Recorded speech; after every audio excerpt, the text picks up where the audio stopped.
Peace and blessings, family land. What's happening? It's your main man Choyce, checking back in with you one more again. I'm here to motivate, stimulate, and ignite positive purpose. So what's a lot going on in the world right now? As you can see, just coming off the heels of the Derek Chauvin conviction. He was convicted of all 3 counts that he was facing, guilty on all 3 charges. They say they will go to sentencing in about 8 weeks or so, or whatever time frame, depending on when you see this video. A lot of people did not expect him to be convicted, even though conviction in this case would seem to be the right course of action. So there are many people who are relieved on today. You can't really say happy, because I don't think happy is the right word you can use when somebody has lost their life. However, there are many people who feel like justice has been served. And on the flip side of the coin, we have others who feel as if Chauvin was given a raw deal. I don't know how you can feel that way, but some people do. And regardless of how you may feel, my life was lost. And so no amount of money will bring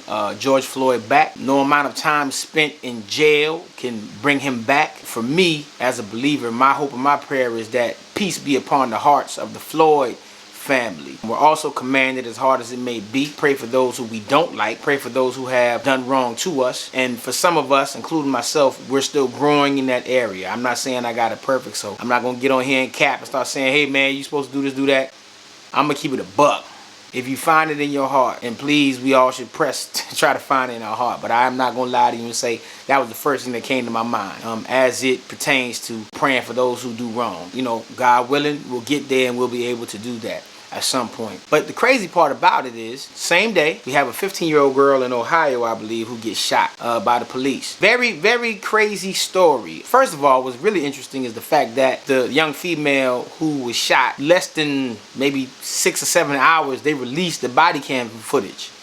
Now, nowhere near as a conspiracy theorist, but I'm wondering if, because, and this is just a theory, I'm wondering if because the verdict didn't go the way they thought the verdict would have went, and chaos didn't ensue, and because things were calmed down, that something had to be done to release some type of, I don't want to say bait, but something to get people enraged again, right? Again, I'm no conspiracy theorist, but it's just interesting how, because I've never seen them release body cam footage that fast. And I'm thinking to myself, well, what's the purpose in that? Because again, you know, from what I've seen on the tape, and there are things that are still coming out, of course, but it would seem to be, well, the story as I've heard it is this. The young female who ended up getting shot by the police, she actually called the police to help her because she was fearing that she would be attacked by a group of females, from my understanding. I don't know if the police took too long to get there, whatever the case may be, but this young lady, she did grab a knife, and she was protecting herself, from what I understand. Of course, again, like I said, something could come out later on after this video was released to where we get more enlightened, but this is where the story sits as of now. And so she's protecting herself, right? And when the police pull up, they see her with the knife, and I believe she's in the process of stabbing another young lady or defending herself, getting the lady off of her, whatever the case may be, right? Police, I mean, very quick from the video, shoots 3 rounds, kills the young lady, right? We're not even gonna get into protocol and all that kind of stuff, because Lord knows. But and like I said, my whole take on this, I'm not even gonna get into exactly the particulars of that. I just feel like the timing is weird. I don't know, how do y'all feel?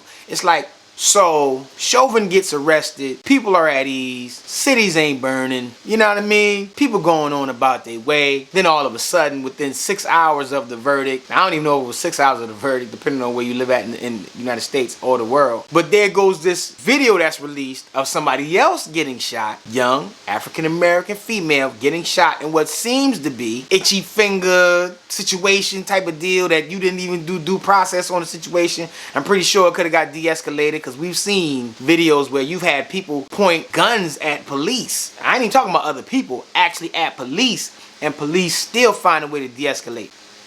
I'm just saying. So y'all tell me what y'all think. But for me, it seems like the timing is a little bit weird, a little bit off. Again, no conspiracy theorists, but is something being orchestrated just because what people assumed was going to happen didn't happen with the Chauvin trial? Is it necessary to have some anger and angst and a community up in arms? Like, it's just awkward to me. You know what I mean? But what do I know? Y'all tell me. Again, it's your main man Choyce checking out.